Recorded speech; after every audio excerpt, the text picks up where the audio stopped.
Hello guys, welcome to my at cook channel. আজকে আমরা নিয়ে চলে এসেছি চিংড়ি মাছের খুবই সহজ পদ্ধতি, যা কেউ আপনাদের বলবে না। এই সহজ পদ্ধতিটা যদি আপনাদের চিংড়ি মাছ রান্না বা একঘেয়ে রান্না করেন, তাহলে এভাবে একবার বানিয়ে দেখবেন। চিংড়ি মাছ খেতে খুবই সুন্দর লাগবে। আপনাদের যদি চিংড়ি মাছ রান্না করার মন না যায়, তাহলে এভাবে করে একবার হলেও চিংড়ি মাছটা বানিয়ে ফেলতে পারেন। এখানে দেখুন, আমি 500 গ্রাম চিংড়ি মাছ নিয়েছি। চিংড়ি মাছগুলো আমি এভাবে কেটে নিয়েছি। দেখুন, চিংড়ি মাছের লেজের যে কাঁটাটা হয় সেটা এবং মাথাটাকে ভালোভাবে ফেলে দিয়েছি। সেই মাথা দিয়ে আপনারা মাথাটাকে পেস্ট বানিয়ে সেটা ঢ্যাঁড়সের সঙ্গে বা উচ্ছের সঙ্গে বা চিচিঙ্গের সঙ্গে ভালো করে রান্না করে নিতে পারেন।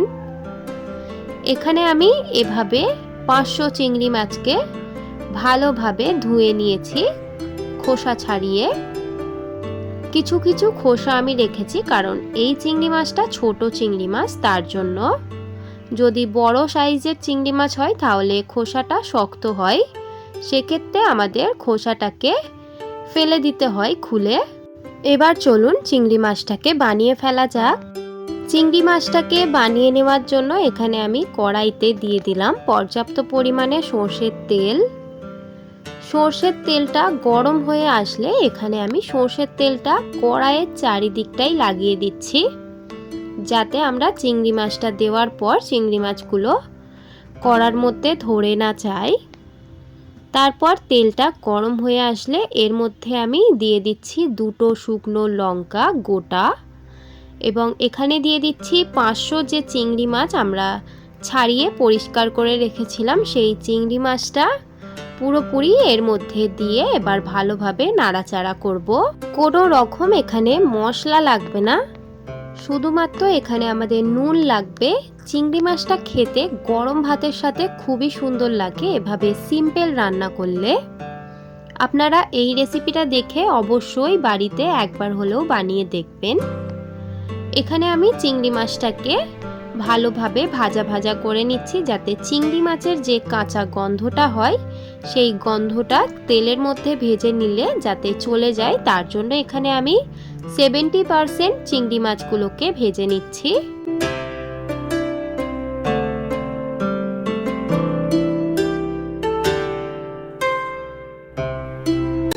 এখানে 3 থেকে 4-5 মিনিট ভালোভাবে নাড়াচাড়া করার পর চিংড়ি মাছের মধ্যে আমি নুন দিয়ে দিলাম পরিমাণ মতো।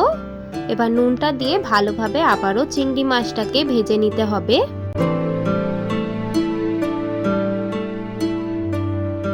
খুবই সুন্দরভাবে ভেজে নেওয়া হয়ে গেলে যখন চিংড়ি মাছ থেকে অনেকটা তেলটা শুষে নেবে এবং চিংড়ি মাছগুলো অনেকটা লাল ব্রাউন হয়ে আসবে, বিনা মশলাতে এভাবে করে চিংড়ি মাছ ভেজে আপনারা ফ্রিজে স্টোর করে রাখতে পারেন, বা এরকমভাবে চিংড়ি মাছ করে এটা পেঁয়াজ দিয়ে ভালোভাবে ভর্তা করে নিতে পারেন।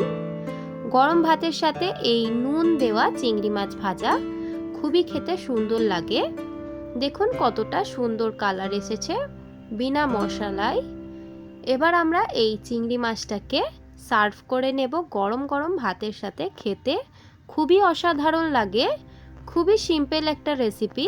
মন না চাইলেও কিন্তু এভাবে বাড়িতে চটজলদি এই রান্নাটা বা এই রেসিপিটা বানিয়ে ফেলতে পারেন।